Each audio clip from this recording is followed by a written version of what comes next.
Hi, price action Telugu ఛానల్లోకి మిత్రులందరికీ స్వాగతం. హిందాల్కో Q1 2025. సో సింపుల్గా చెప్పాలంటే Q1 2025 అంటే మనకి మొదటి త్రైమాసికం ఫైనాన్షియల్ ఇయర్ 2025కి రిజల్ట్స్ అనేది అనౌన్స్ చేసింది. సో ఏ సెగ్మెంట్లో వీళ్ళకి రెవెన్యూ వచ్చింది, తగ్గింది, అదేవిధంగా ప్రస్తుతం వాల్యుయేషన్స్ ఎలా ఉన్నాయి, దీంట్లో ఇన్వెస్ట్ చేయొచ్చు లాంగ్ టర్మ్ కోసం అనేది కూడా మనం ఈ వీడియోలో చూద్దాం. ముఖ్యంగా కంపెనీ గురించి చెప్పుకోవాల్సి వస్తే వీళ్ళు ఏంటంటే అల్యూమినియం డౌన్ స్ట్రీమ్ సెగ్మెంట్లో కొంత షిప్మెంట్స్ అనేది తగ్గినాయి అనమాట. అంటే ప్రొడక్షన్ కావచ్చు, ఎగుమతులు కావచ్చు తగ్గినాయి. బేసికల్గా అల్యూమినియం డౌన్ స్ట్రీమ్ సెగ్మెంట్ అంటే ఫ్రెండ్స్ అల్యూమినియం నుంచి ఆ యొక్క దాని నుంచి ఏంటంటే చిన్న చిన్న వస్తువులు తయారు చేసి ఎగుమతులు చేయడం, ప్రొడక్ట్స్ తయారు చేయడం జరుగుతుంది కదా. దాంట్లో కొంత డిక్లైన్ అనేది కనిపించింది. అయినప్పటికి కూడా అంత అనుకున్నంత మరీ వరస్ట్గా రెవెన్యూస్ అయితే డ్రాప్ అవ్వలేదు. కారణం ఏంటంటే వీడు ఎఫిషియెంట్గా కాస్ట్ కటింగ్ చేయటం, నెక్స్ట్ ఏంటంటే ఇన్పుట్ ఏదైతే రా మెటీరియల్ ఉన్నాయో ఆ రా మెటీరియల్ కాస్ట్ కూడా కొద్దిగా తక్కువగా ఉండటం అనేది కారణం అని చెప్పేసి చెప్పుకోవచ్చు. ఇక క్వార్టర్ బేసిస్లో అంటే ఏంటి, మనం క్వార్టర్ టు క్వార్టర్ కంపేర్ చేసుకున్నప్పుడు ఎబిటిడా కూడా ఇంప్రూవ్ అయింది. అయితే ఇక్కడ అల్యూమినియం అప్ స్ట్రీమ్ బిజినెస్ ఏదైతే ఉందో అది దీంట్లో కూడా డౌన్ స్ట్రీమ్లో లోవర్ షిప్మెంట్స్ ఉన్నాయి, ఏది అల్యూమినియం అప్ స్ట్రీమ్లో కూడా లోవర్ షిప్మెంట్స్ ఉన్నాయి. అయితే ఇక్కడ చూడండి, అల్యూమినియం అప్ స్ట్రీమ్ బిజినెస్ అంటే మళ్ళీ ఇక్కడ కొద్దిగా డౌట్ వస్తుంది మనకి. అంటే డైరెక్ట్గా బాక్సైడ్ గనుల నుంచి ఈ యొక్క అల్యూమినియంని రాగా తయారు చేస్తారు కదా గనుల నుంచి, దాన్ని మనం అల్యూమినియం అప్ స్ట్రీమ్ బిజినెస్ అనొచ్చు. ఇవి కూడా అనుకున్నంత స్ట్రెంగ్త్ ఏం కనిపించలేదు వీటి యొక్క ఎగుమతులు అవి కూడా. బట్ స్టిల్ ఏంటంటే అల్యూమినియం ప్రైసెస్ కొంచెం స్టేబుల్గా ఉండటం అండ్ అల్యూమినియం ప్రైసెస్ కొంచెం ఎక్కువగా ఉండటం అనేది వీళ్ళు సెల్ చేశారు హైర్ ప్రైసెస్ దగ్గర. అందుకని ఈ యొక్క ఎబిటిడా అయితే పాజిటివ్గానే ఉందని చెప్పేసి చెప్పుకోవచ్చు. నెక్స్ట్ మనం చూసుకున్నట్లయితే కోల్ అండ్ కోక్ ప్రైసెస్, ఎందుకంటే బాక్సైడ్ గనుల నుంచి అల్యూమినియం తయారు చేసేటప్పుడు ఈ కోల్ అండ్ కోక్ అనేది ఎక్కువగా యూస్ చేస్తారు. ఆ ప్రైసెస్ కూడా తక్కువగా ఉండటం ఒక కారణం అని చెప్పేసి చెప్పుకోవచ్చు. సో కన్సోలిడేటెడ్ రెవెన్యూ 1.8% క్వార్టర్ బేసిస్లో ఇంక్రీజ్ అయింది. కన్సోలిడేటెడ్ రెవెన్యూ అంటే ఫ్రెండ్స్ కంపెనీకి ఉన్న చిన్న చిన్న సబ్సిడరీస్ అన్నీ కలిపి అనమాట. ఓకే, సో టోటల్గా చూసుకున్నట్టయితే గ్రూప్ ఆఫ్ కంపెనీస్ మొత్తం 1.8% ఈ యొక్క రెవెన్యూ అనేది క్వార్టర్ బేసిస్లో ఇంక్రీజ్ అయింది. సో మేజర్గా ఇది ఎందుకు అంత ఇంక్రీజ్ అయింది అనేది మనం చూసుకున్నట్టయితే చెప్పుకున్నాం కదా, అల్యూమినియం అప్ స్ట్రీమ్ బిజినెస్లో అల్యూమినియం ప్రైసెస్ మంచిగా ఉండటం అండ్ కోక్ ప్రైసెస్ తక్కువగా ఉండటం అండ్ నోవెలిస్ అనే కంపెనీ ఉంది. ఇది గ్లోబల్గా మనం చూసుకున్నట్టయితే నెంబర్ 1 కంపెనీ అనమాట. ఇది అల్యూమినియం రోల్స్ మ్యానుఫ్యాక్చరింగ్ చేసే కంపెనీ. ఇది 2007లో హిందాల్కో ఈ యొక్క కంపెనీని ఎక్వైర్ చేయడం అనేది జరిగింది. ఈ కంపెనీ కూడా మంచి పర్ఫామ్ చేసిందని చెప్పేసి చెప్పుకోవచ్చు.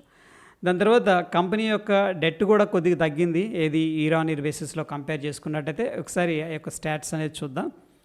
ఇక్కడ ఫైనాన్షియల్ స్టేట్మెంట్ కన్సోలిడేటెడ్ లెవెల్లో మనం చూస్తే రెవెన్యూ అనేది టోటల్గా ఇక్కడ చూడండి, ప్రీవియస్ క్వార్టర్లోనేమో 55,994 ఉండేది ఆదాయం. అది ఈ క్వార్టర్ మనం చూస్తే జూన్ క్వార్టర్లో 57,013 కోట్లు ఉంది. డెఫినెట్ క్వార్టర్ బేసిస్లో కంపేర్ చేస్తే 1.8% ఇంక్రీజ్ అయింది. ఇయర్ బేసిస్లో మనం కంపేర్ చేసుకున్నట్టయితే 7.6 అనేది ఇంక్రీజ్ అయింది. ఇక ఎబిటిడా ఎక్కడెక్కడ నుంచి ఎలా వచ్చింది అనేది మనం చూస్తే నోవెలిస్ అనుకున్నాం కదా సబ్సిడరీ కంపెనీ, దీంట్లో నుంచి జూన్ 2024లో 4,170 కోట్లు. అయితే ఫ్రెండ్స్ ప్రీవియస్ క్వార్టర్తో కంపేర్ చేసినప్పుడు 2.3% డిక్లైన్ అయింది.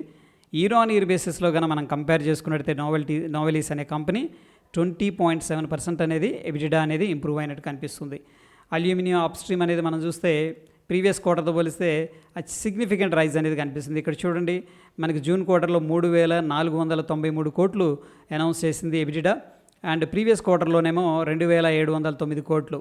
సో క్వార్టర్ బేసిస్లో మనం కంపేర్ చేస్తే 28.9% ఇంక్రీజ్ అయింది. ఇయర్ బేసిస్ కన్నా మనం చూసుకున్నట్టయితే 80.5% అనేది ఇంక్రీజ్ అయింది. ఇక అల్యూమినియం డౌన్ స్ట్రీమ్ కంపారిజన్ చూసుకున్నట్టయితే ప్రీవియస్ క్వార్టర్తో పోలిస్తే ప్రీవియస్ క్వార్టర్లో 144 కోట్లు ఉండగా ఇప్పుడు 110 కోట్లు ఉంది. డెఫినెట్గా క్వార్టర్ బేసిస్లో 23.6% డ్రాప్ అయింది. ఇయర్ బేసిస్లో మనం చూసుకున్నట్టయితే 18.5% అనేది డ్రాప్ అయింది. ఇక కాపర్ మనం చూస్తే ప్రీవియస్ క్వార్టర్లో 776 కోట్లు ఎబిటిడా అనేది జనరేట్ చేయగా ఈసారి 805 కోట్లు అనేది జనరేట్ చేసింది. కొద్దిగా ఇంప్రూవ్మెంట్ అనేది కనిపిస్తుంది క్వార్టర్ బేసిస్లో. ఇయర్ బేసిస్లో మనం చూసుకున్నట్టయితే 51.6% ఇంక్రీజ్ అయినట్టు తెలుస్తుంది. సో టోటల్గా ఇక్కడ మనం చూసుకున్నట్టయితే ఫైనాన్సింగ్ కాస్ట్ అవన్నీ ఉన్నాయి. ఇక ప్రాఫిట్ ఆఫ్టర్ ట్యాక్స్ ఏ విధంగా ఉందనేది మనం చూసుకున్నట్టయితే ప్రీవియస్ క్వార్టర్లోనేమో 3,174 కోట్లు ఉండగా ఈసారి 100 కోట్లు తగ్గింది క్వార్టర్ ఆన్ క్వార్టర్ బేసిస్లో. సో పర్సంటేజ్లో మనం చూస్తే 3.2% డ్రాప్ అయింది. ఇయర్ ఆన్ ఇయర్ బేసిస్లో మాత్రం 25.3% అనేది ఇంక్రీజ్ అవ్వడం అనేది జరిగింది. సో ఇక్కడ టోటల్గా నెట్ డెట్ అనేది మనం చూసుకున్నట్టయితే ఇక చూడండి, ప్రీవియస్ క్వార్టర్లోనేమో 31,536 కోట్లు ఉంది, ఈసారి 35,530 కోట్లు ఉంది. సో ఈ క్వార్టర్ ఆన్ క్వార్టర్ బేసిస్లో అయితేనేమో 12.7% ఇంక్రీజ్ అయింది. బట్ ఇయర్ ఆన్ ఇయర్ కంపారిజన్లో మనం చూసుకున్నట్టయితే టోటల్గా కొంత డెప్ట్ అంటే అప్పు తగ్గించారు, ఈ కంపెనీ తగ్గించుకుంది అని చెప్పేసి ఇక్కడ నంబర్ అయితే క్లియర్గా చెప్తూ ఉంది. ఇక ఇండియా బిజినెస్ అనేది మనం చూసుకున్నట్టయితే రెవెన్యూ 22,750 కోట్లు జనరేట్ చేసింది. క్వార్టర్ ఆన్ క్వార్టర్ బేసిస్లో ఇండియాలో బిజినెస్ అనేది మనం చూస్తే రెవెన్యూ -1%, ఇయర్ ఆన్ ఇయర్ బేసిస్లో 12% ఇంక్రీజ్ అయినట్టు తెలుస్తుంది. సో ఇక ప్రాఫిట్ ఆఫ్టర్ ట్యాక్స్ అనేది మనం చూస్తే క్వార్టర్ ఆన్ క్వార్టర్ బేసిస్లో ఆల్మోస్ట్ ఫ్లాట్గా కనిపిస్తుంది. బట్ ఇయర్ ఆన్ ఇయర్ బేసిస్లో మనం చూసుకున్నట్టయితే 102% అనేది ఇంక్రీజ్ అయినట్టు తెలుస్తూ ఉంది. అల్యూమినియం అప్స్ట్రీమ్ బిజినెస్ ప్రొడక్షన్ వచ్చేసరికి ఇక్కడ క్వార్టర్ ఆన్ క్వార్టర్ బేసిస్లో తగ్గింది, ఇయర్ ఆన్ ఇయర్ బేసిస్లో తగ్గింది. అయినప్పటికీ మనం అనుకున్నాం కదా, కోల్ ప్రైసెస్ కానీ వాటి రా మెటీరియల్ కాస్ట్ తగ్గు వల్ల ఏంటంటే అంత ఎబిటిడాలో డ్రాప్ అనేది కనిపించట్లేదు. సో షిప్మెంట్ కూడా మనం చూసుకున్నట్టయితే క్వార్టర్ ఆన్ క్వార్టర్ బేసిస్లో తగ్గింది, ఇయర్ ఆన్ ఇయర్ బేసిస్లో కూడా తగ్గింది. రెవెన్యూ విషయానికి వస్తే జంప్ అయింది. Okay, good. ఇక మనం డౌన్ స్ట్రీమ్కి అబ్జర్వ్ చేసినట్టయితే ప్రొడక్షన్ వచ్చేసరికి ఇక్కడ క్వార్టర్ ఆన్ క్వార్టర్ బేసిస్లో ఇంప్రూవ్ అయింది 1%, ఇయర్ ఆన్ ఇయర్ బేసిస్లో 20% ఇంప్రూవ్ అయింది. షిప్మెంట్స్ వచ్చేసరికి క్వార్టర్ ఆన్ క్వార్టర్ బేసిస్లో తగ్గాయి, బట్ ఇయర్ ఆన్ ఇయర్ బేసిస్లో అయితే కొద్దిగా పెరిగాయని చెప్పేసి చెప్పుకోవచ్చు. ఎబిటిడా మనం చూసుకున్నట్టయితే క్వార్టర్ ఆన్ క్వార్టర్ బేసిస్లో తగ్గింది అండ్ ఇయర్ ఆన్ ఇయర్ బేసిస్లో కూడా తక్కువగా ఉంది. ఏది అల్యూమినియం డౌన్ స్ట్రీమ్ బిజినెస్. ఇక కాపర్ బిజినెస్ ఎలా ఉంది అనేది మనం చూసుకున్నట్టయితే సేల్స్ క్వార్టర్ ఆన్ క్వార్టర్ బేసిస్లో తగ్గాయి, ఇయర్ ఆన్ ఇయర్ బేసిస్లో 1% మాత్రమే ఇంక్రీజ్ అనేది కనిపిస్తూ ఉంది. ఇక సేల్స్ వాల్యూమ్ సీసీ రాడ్స్ కానీ అవి చూసుకున్నట్టయితే క్వార్టర్ ఆన్ క్వార్టర్ బేసిస్లో 2% ఇంక్రీజ్ అయింది, ఇయర్ ఆన్ ఇయర్ బేసిస్లో కూడా 2% ఇంక్రీజ్ చూపిస్తుంది. రెవెన్యూ మనం చూసుకుంటే క్వార్టర్ ఆన్ క్వార్టర్ బేసిస్లో 1% డ్రాప్ అయింది, ఇయర్ ఆన్ ఇయర్ బేసిస్లో 16% డ్రాప్ అయింది. ఎబిటిడా మనం చూసుకున్నట్టు ఇక్కడ క్వార్టర్ ఆన్ క్వార్టర్ బేసిస్లో 4% ఇంక్రీజ్ అయింది అండ్ ఇయర్ ఆన్ ఇయర్ బేసిస్లో 52% అనేది ఇంక్రీజ్ అయింది కాపర్ బిజినెస్. సో ఫ్రెండ్స్, ఇక్కడ మనం చూసుకున్నట్టయితే కాపర్ బిజినెస్లో ఫ్లాట్ రోల్డ్ ప్రోడక్ట్స్ షిప్మెంట్ మనకి ఇయర్ ఆన్ ఇయర్ బేసిస్లో అయితే 8% ఇంక్రీజ్ అయినట్టు చూపిస్తూ ఉంది. సో టోటల్గా నెట్ ఇన్కమ్ అనేది చూస్తే క్వార్టర్ ఆన్ క్వార్టర్ బేసిస్లో 9% తగ్గింది, ఇయర్ ఆన్ ఇయర్ బేసిస్లో 3% అనేది నెట్ ఇన్కమ్ అంటే ఆదాయం అనమాట తగ్గిపోయింది. ఇక హిందాల్కో వాల్యుయేషన్స్ మనం ప్రొజెక్షన్స్ ప్రకారం ఒకసారి తీసుకుందాం. రెవెన్యూ అయితే ఫైనాన్షియల్ ఇయర్ 2022 నుంచి 2023, 2024లో గ్రాడ్యువల్గా ఇంక్రీజ్ అవుతూ వచ్చింది. ఫైనాన్షియల్ ఇయర్ 25లో కూడా ఎక్స్పెక్టేషన్స్ అయితే ఇంక్రీజ్ అవుతుంది. ఎట్లా 2,35,733 crores ఉండవచ్చునని అంచనా వేయడం జరిగింది. అయితే ఫైనాన్షియల్ ఇయర్ 26లో కొద్దిగా ఫ్లాట్గా ఉంటుందని చెప్పేసి చెప్తూ ఉంది ఇక్కడ, బట్ స్టిల్ కొంత అయితే ఇంక్రిమెంటల్ అనేది కనిపిస్తుంది. సో ఫ్రెండ్స్, ఇక్కడ మనకి ఎబిటిడా ప్రకారం ఓకే ఎంటర్ప్రైజ్ వాల్యూ అంటే కంపెనీ వాల్యూ మనం చూసుకున్నట్టయితే ఇప్పుడు ప్రస్తుతం అయితే మనకి ఫైనాన్షియల్ ఇయర్ 25లో ఉన్నాం కదా, 6.1 ఉంది. బట్ ఫైనాన్షియల్ ఇయర్ 26 ఫార్వర్డ్గా మనం తీసుకున్నట్టయితే 6 times ఉండే అవకాశం అనేది ఉందన్నమాట. ఇక ఫ్రెండ్స్, మనం నోవెలీస్ అవుట్లుక్ అనేది చూసుకున్నట్టయితే ప్రస్తుతానికి స్ట్రాంగ్ డిమాండ్ ఉంది బ్యావరేజ్ క్యాన్స్కి. యూఎస్లో కావచ్చు, building and construction and aerospace materials north అమెరికాలో వాటికైతే డిమాండ్ ఉంది. అంత డిమాండ్ తగ్గిపోయిన వాటిలో మనం చూసుకున్నట్టయితే బిల్డింగ్ అండ్ కన్స్ట్రక్షన్ యూరోప్లో డ్యూ టు ఏంటంటే యూరోప్లో ఎకనామిక్ ఛాలెంజెస్ అనేవి కనిపిస్తున్నాయి. అక్కడ కన్స్ట్రక్షన్ మెటీరియల్స్ కానీ బిల్డింగ్ మెటీరియల్స్ కానీ కొంత డిమాండ్ అయితే తగ్గింది లేదా స్టేబుల్గా ఉందని చెప్పేసి చెప్పుకోవచ్చు. సో ఆటోమోటివ్ సెక్టార్ ఏదైతే ఉందో దాని నుంచి ఒక స్టేబుల్ డిమాండ్ అనేది కనిపిస్తుంది. అండర్ పర్ఫామ్ చేస్తున్న వాటిల్లో మనం చూస్తే ఈవీ బ్యాటరీ సెగ్మెంట్ అనేది క్లియర్గా కనిపిస్తుంది. ఇక ఇండియన్ ఫ్లాట్ రోల్డ్ ప్రోడక్ట్స్ విషయానికి వస్తే సో కంపెనీ గైడ్ లైన్స్ అనేది ఇవ్వడం జరిగింది. 7 to 8% అనేది ఫైనాన్షియల్ ఇయర్ 25లో ఎక్స్పెక్ట్ చేస్తున్నాం అని చెప్పేసి.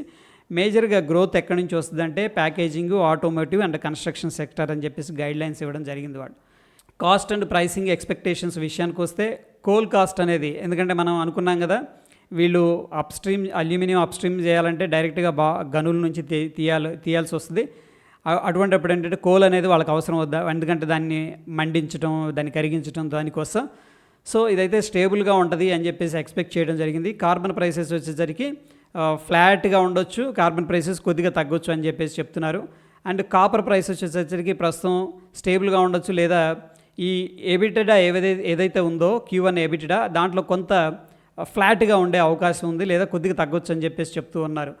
సో టోటల్గా అల్యూమినియం ప్రైసెస్ అయితే ప్రెషర్లో ఉన్నాయి, ఎందుకంటే చైనా కన్స్ట్రక్షన్ సెక్టార్ ఏదైతే ఉందో ఆ కన్స్ట్రక్షన్ సెక్టార్లో అంత స్ట్రెంగ్త్ అనేది లేదు, వీక్గా ఉంది. దానివల్ల అల్యూమినియం ప్రైసెస్ అనేది కొద్దిగా వీక్గా ఉండే అవకాశం ఉందని చెప్పేసి చెప్తూ ఉన్నారు. సో ఎనీహౌ ప్రస్తుతం ఉన్న వాల్యుయేషన్ మనం చూసుకున్నట్టయితే 6 times అనేది కనిపిస్తుంది బేస్డ్ ఆన్ ద ఎబిటెడా. అయితే ఇది కంపెనీ యొక్క ఎంటర్ప్రైజ్ వాల్యూ అంటాం కదా అది. సో దీంట్లో మనం ఇన్వెస్ట్ చేయాలా వద్దా అనే దాని విషయానికి వస్తే లాంగ్ టర్మ్లో ఎవరైతే కొంచెం ఎక్కువ రిస్క్ తీసుకోగలం, ఎందుకంటే ఇది హై బీటా స్టాక్, అటువంటి వాళ్ళు మాత్రమే ఇన్వెస్ట్మెంట్ అనేది చేసుకోవచ్చు అని చెప్పేసి ఒక కంక్లూజన్ అనేది తీసుకురావడం అనేది జరిగింది. సో ఇది కంప్లీట్గా మన హిందాల్కో కంపెనీ గురించి complete top to bottom analysis friends. దీంట్లో కొన్ని పాయింట్స్ నేను మిస్ అయ్యి ఉండొచ్చు. ఓకే ఫ్రెండ్స్, మన ఇన్ఫర్మేషన్ హెల్ప్గా ఉంది, బాగుంది అనుకుంటే కూడా లైక్ చేయండి. మరొక ఇంట్రెస్టింగ్ ఎపిసోడ్తో మళ్ళీ కలుసుకుందాం. Stay tune. ధన్యవాదాలు.